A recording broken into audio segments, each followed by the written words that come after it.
All right, guys, welcome back to the Play On Podcast. This is Jerry and Jesse. This is episode 81.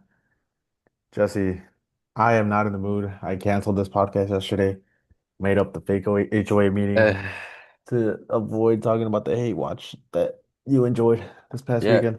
it was a great hay watch for me. My predictions came true. Uh, there was a fall from grace that the pedestal that Barca fans believed Barca was at. They came down, they came tumbling down to earth, and they realized the truth that they are not that good. So, You're over here criticizing Xabi Alonso's system, saying you're not a believer, you don't see it, and then you're over here and your system's falling down just as well. well, I think ours is more of a morale thing of what Uh, happened against the PSG game. Like, they lost that game against PSG, which they Against a should B, have won. against a B team, against a B team. Against a B team, and again, Barca didn't have all their starters either. Okay, Lamine Yamal got injured at halftime and continued playing. okay. Um, This is but what we're yeah, doing. This is what we're no, doing I'm now. saying like yeah, it's Barca's fault that they lost. They didn't take advantage of their chances. Biggest crook right now, biggest culprit, Dani Olmo. He has had I think two great chances this past weekend. One well on the weekend and on the PSG game to take the lead, misses. So I don't know what happened. I think we'll be fine once Fermin Lopez comes back. Specifically him. I think Barca's playing good. The reason they got scored on four against Sevilla is because of the high line.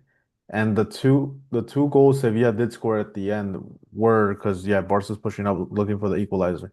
And also Lewandowski missed that damn penalty. Like, bro, like what are you doing?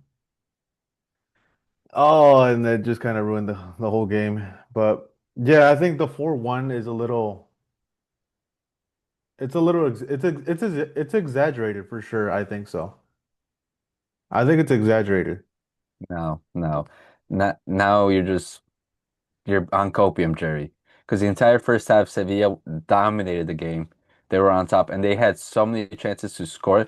If they were more clinical with their finishing, the scoreline would have been much higher. No, yeah, the first half Sevilla definitely did have all the chances.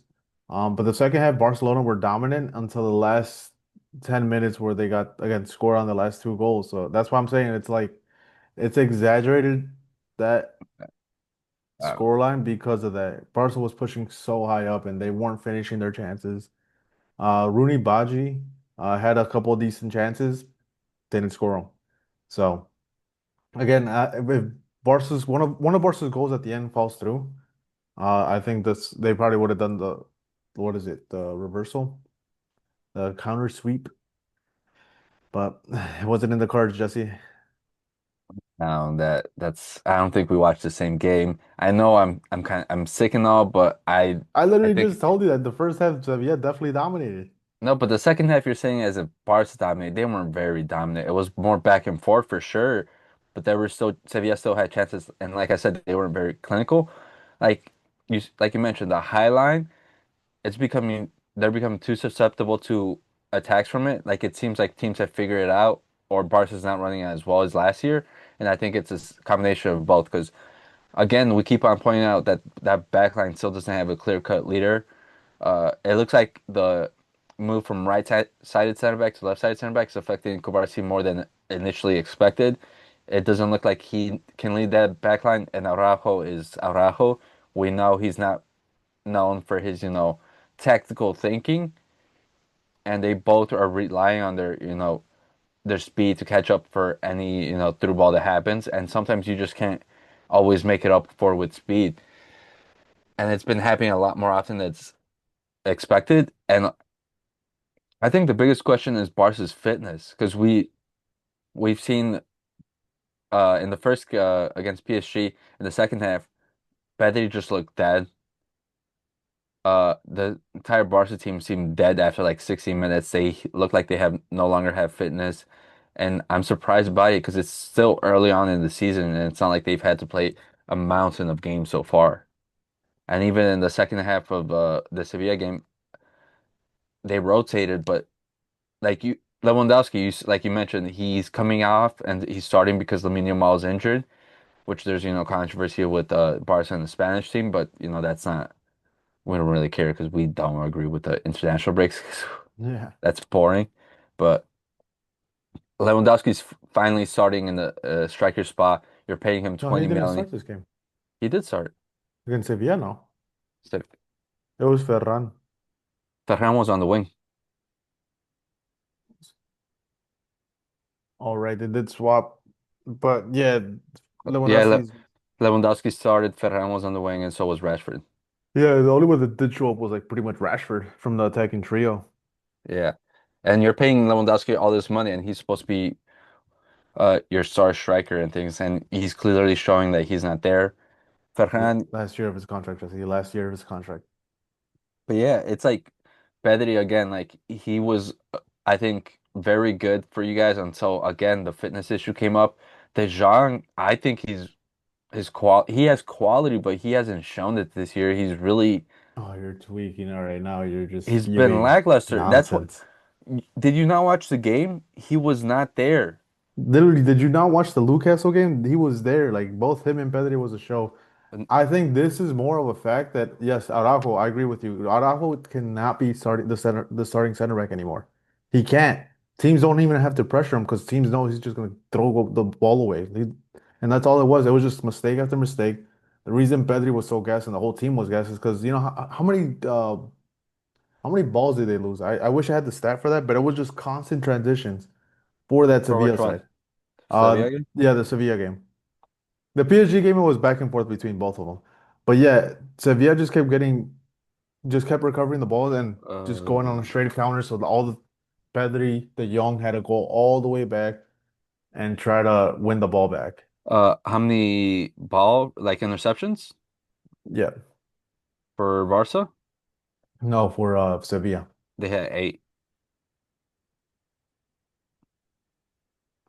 That's too many.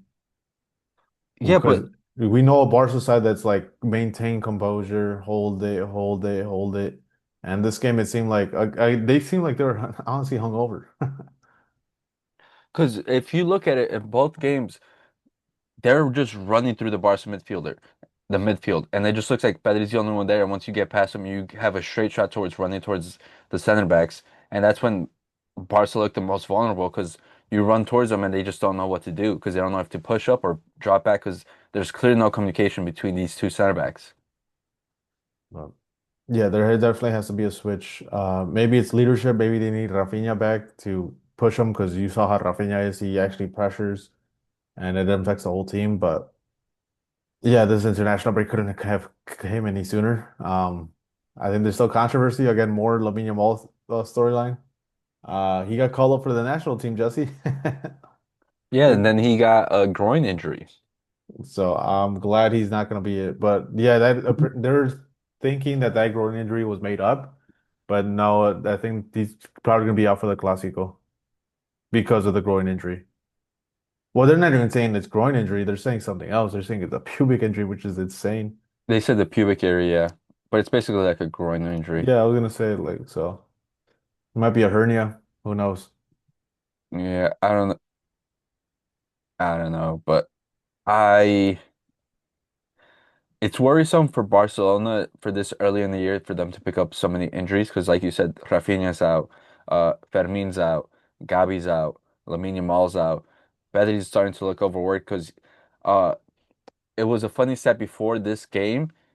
He had 0 assists, and Mhm. he was one of the top producer of chances in all of like the top 5 leagues. I think he was like number one, but he had 0 assists because that's how bad the finishing at Barca has been. Yeah, it's been like that for a couple seasons too. I remember. There's a whole compilation of Pedri potential assists, but they just waste them. Yeah, I think Marcus Rashford picked up a knock as well, but he'll be fine. They said it's nothing serious. Um, but I don't know, man. It also sucks too, because like you would assume, like you said, you're not a fan of Frankie De Jong right now. That you're not that you're not a fan, but you think he has been as performing as well. Um, I think Hansi Flick at this point can't sub in Marc Casado because he has to work with him a little bit more. Just because Casado last year he was a huge piece. He was so good, but this season with the chances he did get, he's been making a lot of mistakes. So maybe that's why Hansi Flick doesn't trust rotating him. And then with the Well, Mark Banal situation, he doesn't want to force him in and like, but bring him didn't back too early. he just recently signed a new contract? Who, Casado? Bernat. Yeah, Bernal, yeah. But again, they're taking it easy with him. They don't want him to force himself. Because yeah, for the PSG game, he got subbed in, but he was playing as a cam. So which is really interesting because we have uh what is it? Young up and coming stars like Dro who could play the cam position, but for some reason he wanted to put Mark Bernal in. And yeah, he just seemed lost because yeah, he doesn't play that. He's more of a defensive midfielder. He is a defensive midfielder, not more. But I think it's worrying the sign that Barca have to start is giving game time to Ronnie, the signing the Swedish guy winger Hmm. you guys signed, because I felt like he was more of a he wasn't ready for this year. I think he was more of like development time, like get accustomed to the Barca style, give him time to get used to the team, and then like potentially next year get more game time and like see his development. But I think they've been rushed into having him play because they don't have any options anymore. But I don't think the chances he has gotten to play, they're not bad. Like this one against Sevilla, I think it was one of the better performances he did have. Obviously, it would have been greater if he scored one of the chances, but like, yeah, he's been good in my opinion. But yeah, I understand what you're saying. He shouldn't be brought in to be the game changer and be the one to, lift up your teammates. So I get that part. If that's what you're trying to say, but hey, game time is game time. If anything, we have Ansu Fati in the back end. We could call him back up in January if we do need more attackers. Well, who knows? Because you know how Barca has their strict 25-man roster. You'd have to drop someone or sell someone. Lewandowski, if he ever picks up an injury. I But don't know. yeah, this is his last year. There's no way they're signing a 38-year-old again. Yeah. Because yeah, there again, the more rumors started popping up about Guirassy, that he's agreeing with Dortmund to lower his release clause to 65 million. So that option's on the table. So we'll see. So, but see, I see multiple reports of that, but won't that be cutting into Julian Araujo's pursuit or the Haaland pursuit? Because you guys are both Julian mentioning those three. Alvarez. Yeah, Alvarez. My Honestly, bad. we don't know. I think the Haaland one is out of the table. He's going to be too expensive. The Julian Alvarez, it all depends on Atletico Madrid. Which they just had news today that they signed old Barca technical director Almeni. So yeah, we might be shocked because that guy's he's a really great sporting director and he'll find like gems for them. But I don't think he'll sell Julian Alvarez easy to Alvarez. Barca. Yeah, and especially because his price keeps on going up. Yeah, then that's again that's the tough part. Like that's why I don't think he's probably gonna have a really great season because he's already starting to have one, and he's gonna get outpriced by Barca because Barca still there's still that one of one rule that has yet to be guaranteed. Yeah. And plus, as seen by like the last transfer market, La Liga clubs can't compete with like the Premier League clubs that in the sense that we can't spend $150 million or pounds or euros or whatever on a player and then still have enough money left over to like get more players that transfer window. We'll literally have to wait. Like we can't do that anymore. Yeah, and people are like, I know I was also one of them that kept saying that Madrid has all this money, but like I think Madrid's gonna probably slow down a lot on their spending, especially after all the players they bought. So more departures are gonna have to happen.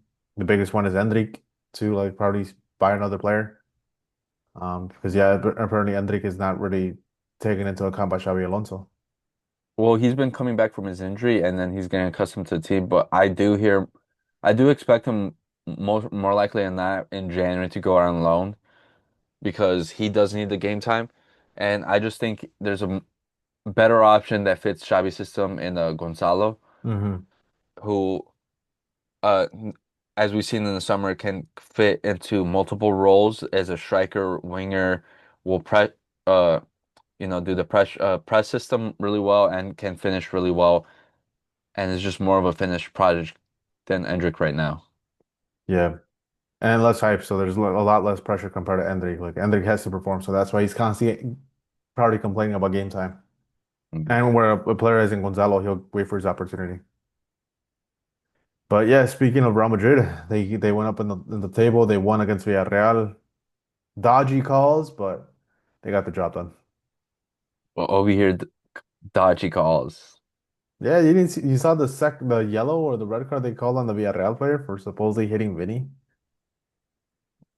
red card. Yeah. Yeah, didn't Villarreal they got a red card. Well, but I think it was from a double yellow. Yeah, it was a double yellow. So yeah, there was a fake hit to the face. But it being a yellow card, they can't review it. Then that penalty was very soft. I've seen those not get called in a lot of different games. So hey, if anything, shout out to them. But yeah, they got the job done. It wasn't easy because they had a tough schedule. They traveled like what is it, 14 hours to go to Uzbekistan or not Uzbekistan, Kazakhstan. Yeah, Then 14 hours back and then to play Villarreal too. It's not an easy opponent, but they got it done. And on my wedding day too. Fuck them. yeah, dude, it was a great day for me. Okay. Yeah, it was a good match. We came back tired, and then we had mostly control of the game, and then we finished our chances. Honestly, I couldn't see that game. You were watching it. I couldn't. Yeah, we were, it was a struggle. We didn't produce too many in the first half, and it just looked like the team was like Villarreal instantly went into a low block system, waited for Real Madrid to create chances. Real Madrid looked like they were just obviously tired from the trip, but also they were just in a lull state, so they weren't But going for it really. I'm surprised. They actually play low block against them? Yeah, they were mostly like, yeah, That's in the such a back. bad decision. Like they're more than likely tired. Press them. Like, exhaust them. Yeah, and I think Real Madrid used that chance, or like the players used that chance to, get, into the game. Yeah, you don't, there's not that much, what is it? Exhaustion just because you're not getting pressed. You could take your time. So Hmm. that's such a bad decision from Marcelino. I'm surprised he did that. Yeah, because they were dropping back and then they're going for like counterattack. They did have a couple good chances. There was like a one where they had a clear shot on goal against it was like a through ball, split between the two defenders, and then they got a shot off. So they had like a couple clear cut chances, but they just weren't able to finish them. To put because I think that would have changed the game because they were like defending really well, and Real Madrid were attacking. So if one of the chances went in, it would have changed the game. But luckily enough, they made it through the second half, and then they started like the goals. Yeah, they got their second win. Because yeah, especially when it comes to soccer like that, you score a goal, you just get this like boost in energy. So they let that happen and tweaked it out. Man, I really thought that was gonna be a bad week for Real Madrid. No. Then on top of that, I saw the news that Federico Valverde is not going to the international break, which shout out to Uruguay for being smart and be like, well, we don't need you, we're already qualified. Uh, Spain should take notes. well, not everyone listens, Jerry. Yeah. Because it wasn't for every single team, right? I think all the Real Madrid players, like I think so far it's only Valverde that has sync on. Because I know Yeah, Mbappe went. yeah, Mbappe went, but which is so dumb because they called him up, but he's missing the first game because like he got subbed out in the second half of the game because he got an ankle bruise because he got a bad tackle that hit him. But they're so, they still call him up. Telling you, like it makes no sense. Like if you're qualified, why bring them up? I get it, March. It gives you a little bit more a rep for your what is it, your final squad for the World Cup. But other than that, like why? Because it doesn't make sense because they're not building chemistry because form fluctuates so much throughout the season because it's such a long season that the squad you're playing right now is not going to be the final squad that you're going to be taking at all, and especially with injuries into effect at that time. Like, there's no reason for you to have your star players or like these players come in every single international break because you're part of the problem of why they might not make it for the tournament at all because you're overloading their bodies with so much game time and also the travel because especially for like the South American and like the Asian nationality ones, like they're traveling so far away to play a game and then they have to travel back. And Yeah, that's literally the worst thing of it all because like they get back Thursday and they have a game Saturday. Hmm. So they get one day to adjust their schedule, which is dumb. And yeah, that's how Marco Royce never got an international career because of friendlies, Such a meaningless shame. friendlies too. It was such a shame. Yep. But yeah, with Real Madrid on top, Atletico Madrid again, we called it. They're on highs and then they go on lows. So they ended up drawing their match. Yep, and they also got a red card Ah, see, don't buy into the hype right now. against Celta Vigo, dude. And then uh, Aspas scored it as well.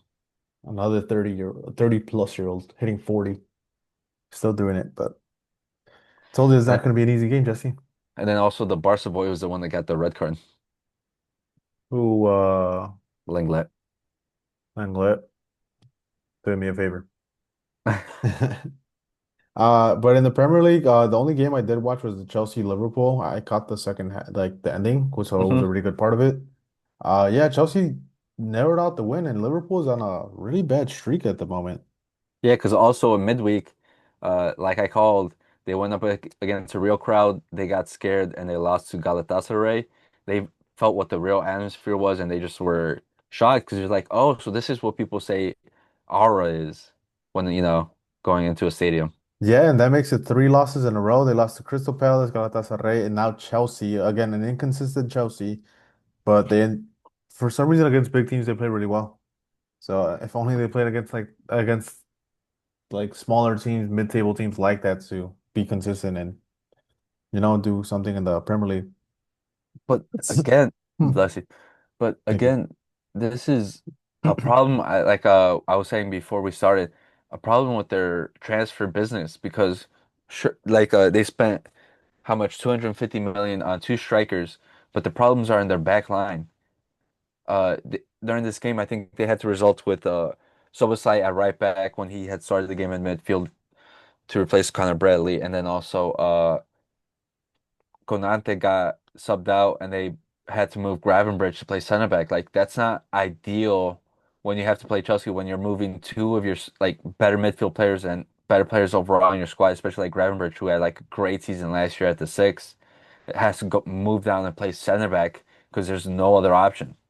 Yeah, it's interesting. At minute 46, he subbed out the right back Bradley. Minute 55, Kirkis, and then minute 56 is Konate.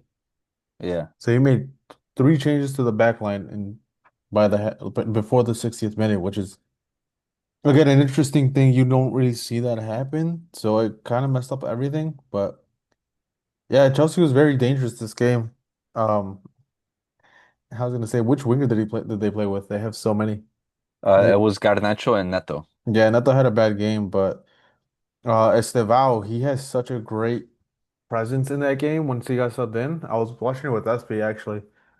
And yeah, he just kept going and going. And same thing with Gittins. And yeah, Estevao ended up getting the late winner, which is crazy. But yeah, they just have to remain consistent for us to keep picking them. But yeah, it's a lot of warning signs for Liverpool because yeah, once they bought Isak, it's been like kind of downhill. But also, I want to call out Mo Salah because people were, especially last year, they were saying, "Oh, he's having a Ronaldo Messi type season," and then he fell off the second half. And this year, people kept on mentioning him as one of the best players that he got robbed at the Ballon d'Oro, and he's not showing anything to prove what the rankings wrong. Because he this year he hasn't looked great at all. He's not scoring goals like how he's supposed to. He's not creating chances. He's not even like pressing or defending like how one should if you're not in good form. He's just there. I Taking know up a lot space. of yeah, I know a lot of Liverpool fans are blaming it, or like Premier League fans in general, are like blaming Florian Wirtz, but I don't think he's the problem of why they're playing badly, and especially considering, sure, you paid this massive amount of money, but he's also getting adjusted to not a new league in per se, but a new system where, because remember in Leverkusen, he wasn't playing as like a number 10 role.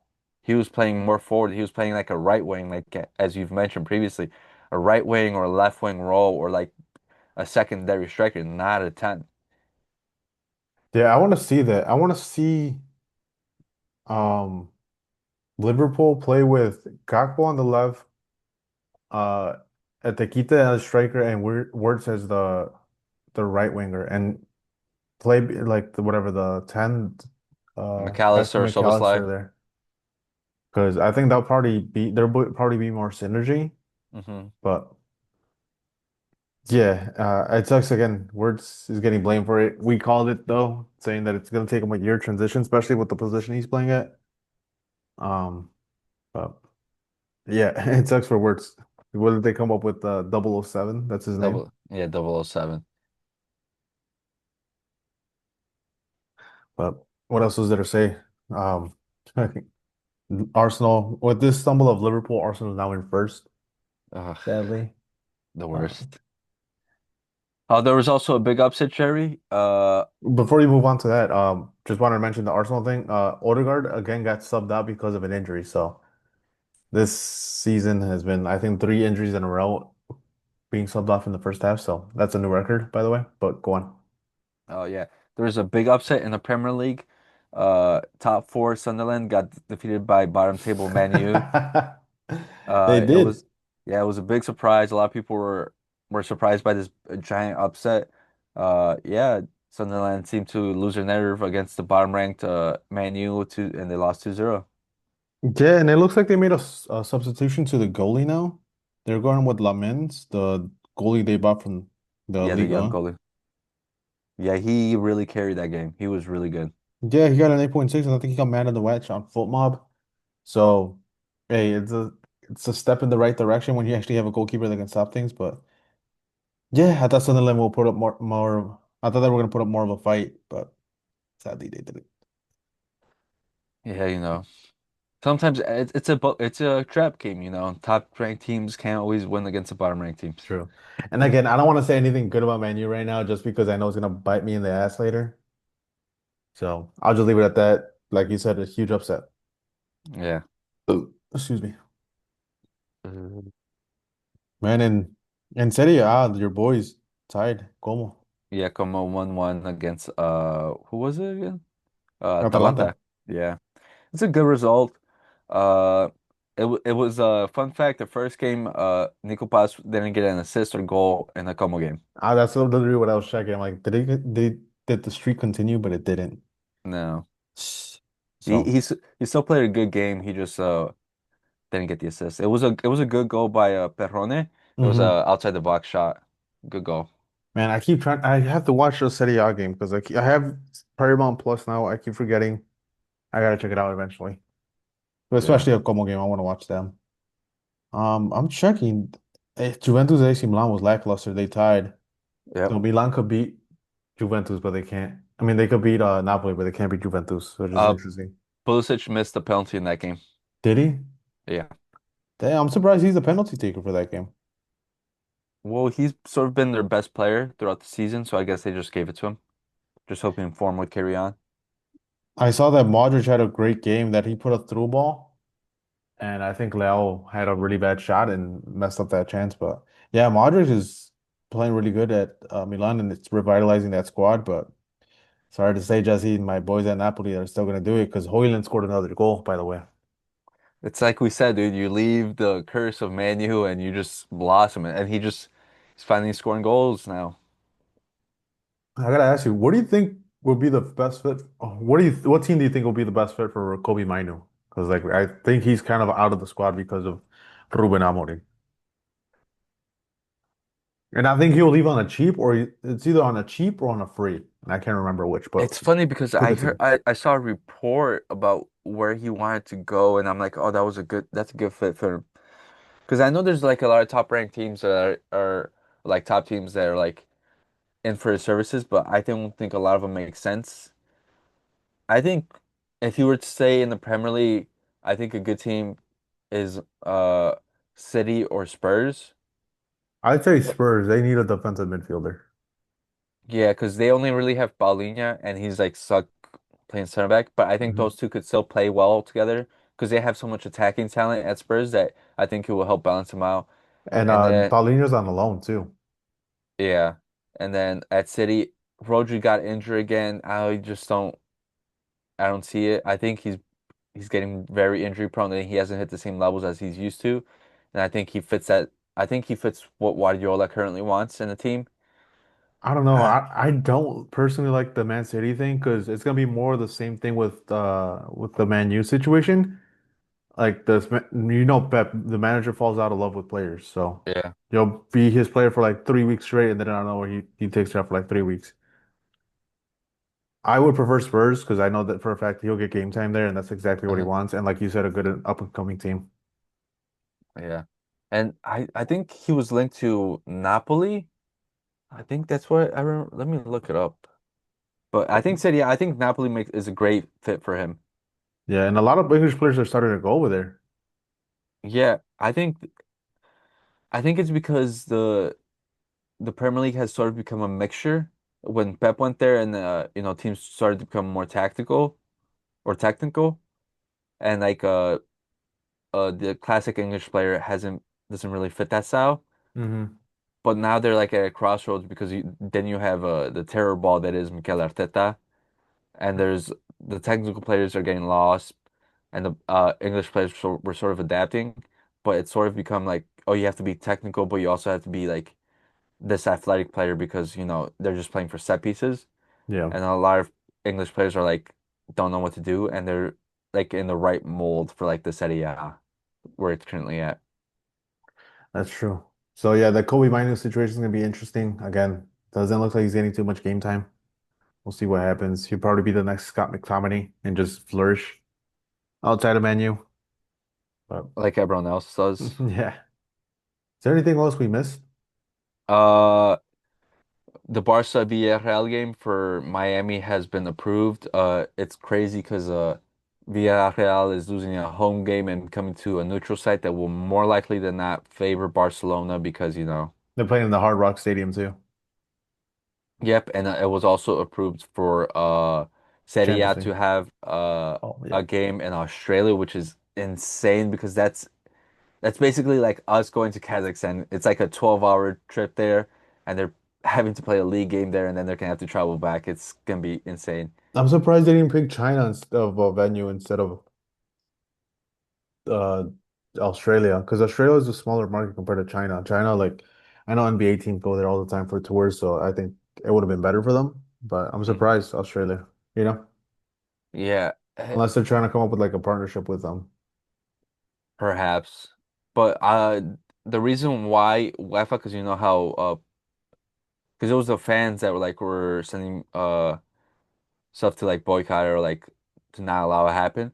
The reason the UEFA said that they approved of it, even though they don't agree with it, is because they're trying to follow the American system, like the NFL and the NBA and things like that, where they host international games, and they're like, Hmm. it's to help spread the outreach of like the league and try to get more outside attention. Similarly to like the Premier League, because you know how the Premier League has, because of the TV deal, they get like coverage from around the world. So they're like, oh, maybe this will help. Because like you know how the NFL has a German game, an England game. Now they're gonna have a Spain game. They're That trying to do, England game last week was torture. Vikings versus Browns. yeah, they're trying to do something similar, but I don't think it's always correct to follow what the U.S. does in Yeah, I feel like they sports. already have a huge outreach. I don't think so. Well, I think, I do understand Serie A a little bit though. yeah, I think a better like just a TV deal would help because, like you mentioned, like it's sometimes it's troubling to be able to even watch the games because we have to pay all these like subscriptions, and sometimes when they change subscriptions to like a different platform, and we have to like go back and forth. Yeah, like the cup games, that's so annoying. Like it's English. No, you can't watch it on Peacock. You can't watch it on NBC Sports. You can't watch it on USA. The English, I think it's the EFL Cup. You have to watch it on ESPN Plus, which like you would think like, oh, we have all this for this English thing. Let's just make everything English on this app. But Yeah. hey, they're trying to get their money and diversify their thing. Yeah, I just saw it. Yep. Kobe Mino said that he identified Napoli as his priority destination in the summer if he decided to leave the club, which I guess it makes sense because he probably was good friends with McTominay, and he probably told him, "Yeah, if you come here, And Hoyland. yeah, and Hoyland," and be like, "Yeah, it makes sense for you." Yeah, I think I said it in the preseason thing.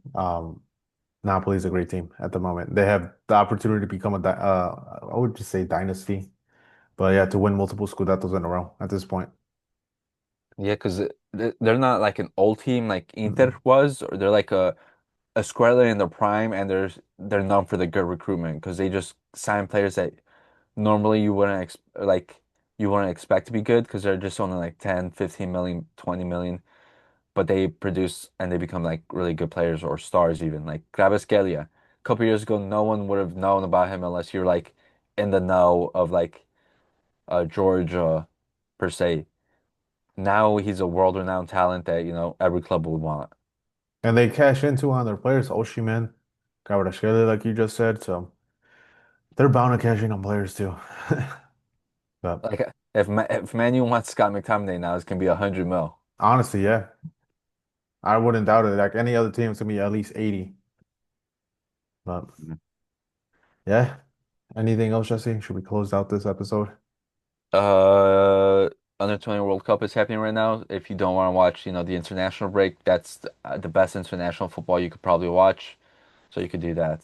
Yeah, I'm actually checking on the score. Mexico was still up, was up 1-0, and that was at the half. They're up 2-0. Let's go. 75.